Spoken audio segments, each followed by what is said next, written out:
5 tahun, minta mereka hubungi saya untuk kita uruskan fail mereka bebas bankrupt, ya. Kerana mereka yang telah bankrupt lebih 5 tahun memang layak, tetapi prosedur, dokumen macam ni lah saya nak tunjuk ni, dia banyak, dia bukan hanya sekeping borang.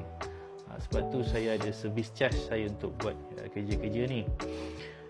Tetapi kalau nak buat sendiri memang boleh. Setiap orang bankrupt dia boleh buat urusan ni berterusan direct dengan pejabat insolvensi, boleh. Tetapi teknikalnya lah kadang dia orang tak faham nak isi. Sebagai contoh pernyataan hal ehwal, borang PHE. PHE tu wajib difailkan. Jika tidak failkan, dia telah melakukan kesalahan. Seksyen 16/3 kalau tak silap saya.